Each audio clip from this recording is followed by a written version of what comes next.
começa. Combinado. Qualquer coisa você avisa. Obrigado, viu? Mas...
Agora sim, vamos lá, pessoal, vamos iniciar mais uma aula. Lembrando que a nossa aula aqui na TV Cresce é a aula 437, gente. Nós vamos bater 500 aulas, 500 programas. É muita coisa, né? É muita coisa.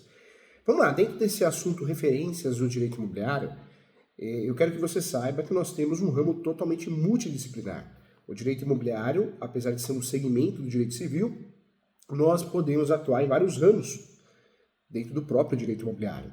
Por ser multidisciplinar, existe o direito do consumidor imobiliário, direito administrativo imobiliário, direito constitucional imobiliário, direito penal imobiliário e existe também o direito ambiental imobiliário. Então, vamos tratar desse assunto, um assunto muito importante, é um assunto que quem lida com o mercado imobiliário, com o dia a dia do direito imobiliário, precisa conhecer também, tá bom? Então, vamos juntos navegar por esse assunto tão importante. Vamos lá, quando eu falo de direito imobiliário, eu quero trazer para você que existe uma ligação muito forte com o direito registral, com o direito notarial, com o direito urbanístico, mas também com o direito ambiental. Falar em direito imobiliário não dá para deixar de lado o direito ambiental. Então vamos fazer esse estudo prévio juntos aqui, tá bom? Agora, vem comigo, a aula é ao vivo, envie suas dúvidas, envie suas perguntas, que nós vamos sanar todas as suas dúvidas aqui ao vivo, combinado? Vamos lá, deixa eu começar aqui. Os princípios de direito imobiliário são vários, né? Nós temos vários princípios de direito imobiliário que muito se parece com o direito registral, o direito notarial. Mas no âmbito ambiental, no direito ambiental, os princípios de direito ambiental, os objetivos, em termos gerais, pode-se afirmar sim que o direito ambiental tem o objetivo de traçar parâmetros de preservação do meio ambiente em relação à conduta humana, estabelecendo normas para harmonizar as relações econômicas e sociais com o meio ambiente, garantindo o bem-estar da população. Esse é o objetivo. Dentro do direito ambiental, nós temos o primeiro princípio, que é o princípio da prevenção. O princípio da prevenção, ele esclarece o quê? A prevenção determina a adoção, gente, de medidas prévias para inibir a ocorrência de danos ambientais, já cientificamente conhecidos e, consequentemente, tem o objetivo de preservar o meio ambiente ecologicamente equilibrado para o presente e para as gerações futuras também. Não se pode, gente, esperar a ocorrência de um dano ambiental para somente posteriormente o poder público atuar. É o que acontece no Brasil. Você sabe disso, é o que acontece no Brasil, né? Vários casos, as leis surgem no Brasil depois de uma ocorrência, de uma situação muito grave que aparece na mídia. Você sabe que é isso. Esse é o nosso país. Mas, de fato, o poder público ele tem que atuar antes, né? O objetivo é isso, a prevenção ambiental, prevenção. Isso na incorporação, isso no loteamento, projetos de incorporação, projetos de loteamento. Nós temos que trazer essa proteção ambiental. Então, não se pode esperar a ocorrência de um dano ambiental para somente depois o Poder Judiciário ir atrás fazer alguma coisa. Então, as ações devem ser preventivas. Então, o princípio da prevenção está aí, né? Uma parte onde nós temos o quê? O fato determinante, que é a prevenção. Essa prevenção vai surgir da legislação, ou seja, a aplicação do princípio da preservação e da prevenção ambiental, ela pode ocorrer sim na esfera legislativa, administrativa e judicial. Na esfera legislativa, a criação de mecanismos que acabam criando objetivos de evitar a ocorrência de danos ambientais, E nós temos vários exemplos, né? Licenciamento ambiental, o AI, o RIA, né? São exemplos clássicos que vêm da legislação. Em relação à prevenção administrativa, nós temos as políticas públicas de proteção ao meio ambiente. E aí nós temos a fiscalização e a aplicação de sanções administrativas. Em relação às vias judiciais, nós temos a concessão de medidas liminares objetivando a prevenção do meio ambiente. Tá? Então, importante aí, 3 esferas, 3 linhas que nós vamos trabalhar o princípio da prevenção ambiental. O segundo princípio que nós temos que saber é o princípio da precaução. A ideia fática do princípio da precaução, de fato, é muito semelhante com a prevenção. Ambos têm o objetivo de evitar a ocorrência de danos ambientais, mas a grande diferença, eu trago para você, a diferença, a master entre ambos, é que enquanto o princípio da preservação ele trata dos riscos nocivos já cientificamente conhecidos, o princípio da precaução, ele não há certeza. Nesse princípio da precaução, diferente do princípio da prevenção, não há certeza sobre a ocorrência do dano, mas há elementos científicos suficientes para indicar a probabilidade de sua ocorrência. Então, nós temos aí um tratamento diferente. É interessante destacar que no preâmbulo da Convenção sobre Diversidade Biológica, que é conhecida como CDB, que se refere ao princípio da precaução, ao dispor, quando existir uma ameaça de redução ou perda substancial da diversidade biológica, não deve ser invocada a falta de completa certeza científica com razão para adiar a tomada de medidas destinadas a evitar ou minimizar essa ameaça. Então, por isso esse princípio também ficou muito conhecido. Enquanto o princípio da prevenção se relaciona ao risco e impactos ambientais já conhecidos, no princípio da precaução não há certeza acerca da existência do dano, mas isso não afasta a necessidade de adoção de medidas concretas para evitar sua ocorrência, tá bom? Então, ponto importante também. Outro princípio que nos interessa muito é o princípio do desenvolvimento sustentável, né? Esse também é muito conhecido. Desenvolvimento sustentável tem a ver, ele é consagrado com o desenvolvimento econômico e social, que não pode ser visto isoladamente, mas sim em harmonia com a prevenção do meio ambiente. Nós temos a fundamentação da própria Constituição Federal, que prevê que a ordem econômica, fundada na valorização do trabalho humano e na livre iniciativa, tem por fim assegurar a todos a existência digna, conforme os ditames, né, da justiça social, e deve observar a defesa do meio ambiente, inclusive mediante tratamento diferenciado em relação ao impacto ambiental, dos produtos e serviços, né, e processos elaborados à prestação de serviço. Isso aparece também, gente, na Lei 6.938, de 81, que prevê a Política Nacional do Meio Ambiente, que visa, de fato, estabelecer a compatibilização do desenvolvimento socioeconômico com a preservação de qualidade do meio ambiente e do equilíbrio ecológico. Tá? Então, essa é a ideia. Então, olha como é importante também. Falar em direito ambiental, direito imobiliário aplicado ao direito ambiental, não podemos deixar de lado também o princípio do polidor pagador, ou também polidor pagador e do usuário pagador. Esse princípio, o princípio do polidor pagador, polidor é quem polui, né? Pagador determina a necessidade da responsabilização financeira do polidor pela degradação ambiental. Então, você poluiu, tem que pagar, tem que consertar. Isso é bem interessante também uma tese de acusação do MP, muito utilizada também na prática. Outro princípio que nos interessa muito é o princípio da informação. O princípio da informação, ele preceitua, assim, a necessidade de se dar conhecimento à população sobre as questões que envolvam o meio ambiente por meio de informações claras e precisas sobre as atividades e eventos e decisões que possam ter reflexo ambiental, também nos interessa muito, muito importante também. Mais um princípio que nos interessa dentro dessa aplicação é o princípio da solidariedade, ou ainda o princípio da equidade intergeracional, né? De acordo com o princípio da solidariedade ou equidade intergeracional, a preservação do meio ambiente é um dever imposto de fato a todos para garantir a preservação das gerações futuras e o direito de usufruir dos recursos ambientais também. Também é um princípio que nos interessa muito nas ações, no dia a dia, na prática da advocacia do direito imobiliário, do direito ambiental. Outro princípio que nos interessa muito é o princípio do protetor-recebedor. Protetor-recebedor, note aí, esse princípio também tem tudo a ver com as questões práticas de direito imobiliário, direito ambiental, advocacia ambiental.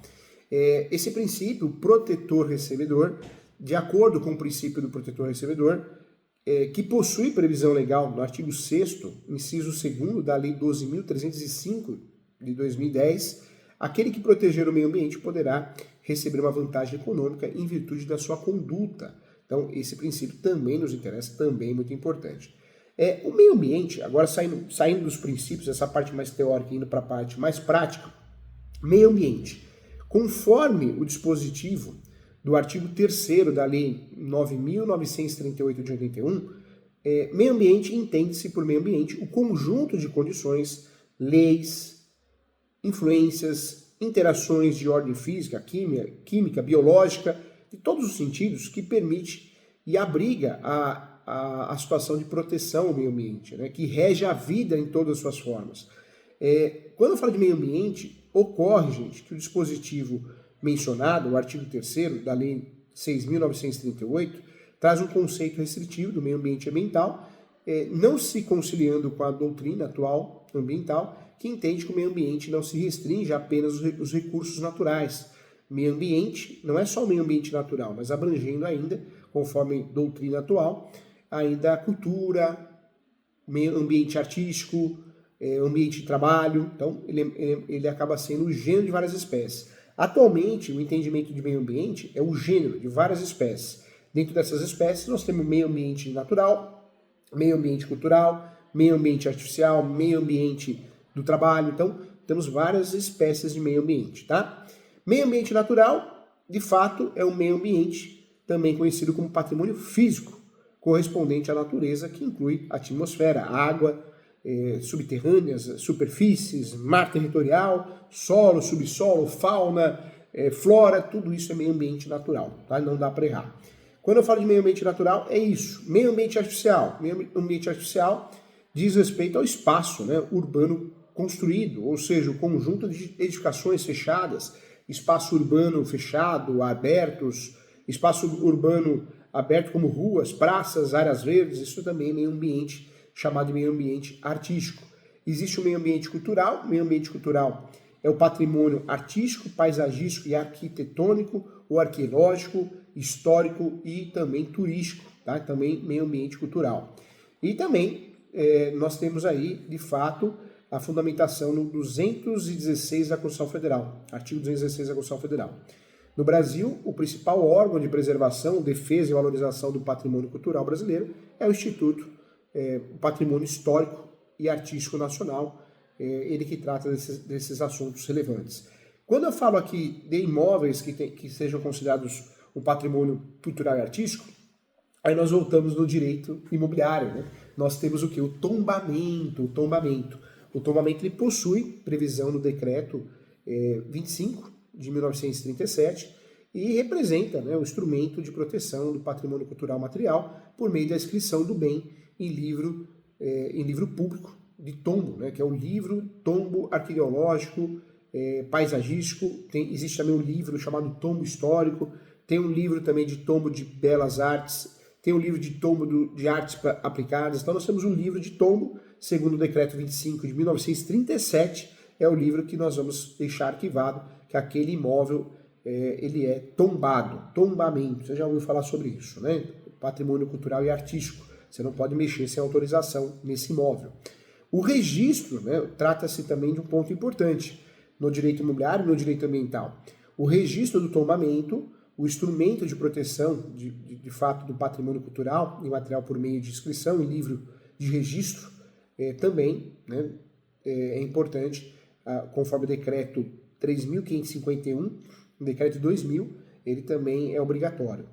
Lembrando que existe um inventário desses patrimônios históricos e culturais, e aí nós temos vários modelos, né, as festas. Tem festa, a festa do samba da roda do baiano, a roda da capoeira, oficina dos mestres de capoeira e festa do Divino Espírito Santo, de Paraty. Ou seja, são eventos que são considerados patrimônio cultural. Existem vários outros, né? Então isso tem que ser registrado. Não só em relação a um imóvel que é tombado, mas em relação a um evento. Quando eu falo de inventário significa descrever e relacionar esses bens que guarnecem determinado local no ambiente, de fato, ambiental. O inventário representa o instrumento de identificação e descrição do bem cultural que será tutelado, ou seja, protegido, tá? Lembrando que existe aí um mecanismo também, uma ferramenta, é a desapropriação. A desapropriação é um meio de intervenção da propriedade, conhecido no direito administrativo e no direito imobiliário, por meio do qual ela se transfere compulsoriamente ao patrimônio público. Isso ocorre, sim, quando o imóvel é tombado e muitas vezes não existe um respeito, né, em relação ao tombamento, então pode ser desapropriado. No pior cenário, é uma realidade, tá? Não podemos esquecer, então, que o meio ambiente do trabalho é considerado meio ambiente também, dentro dessa disposição. Professor Júlio, onde eu vou lutar, brigar judicialmente pelo meio ambiente, questões ambientais? Então, nós temos a competência material. As competências materiais subdividem em exclusivas e comuns.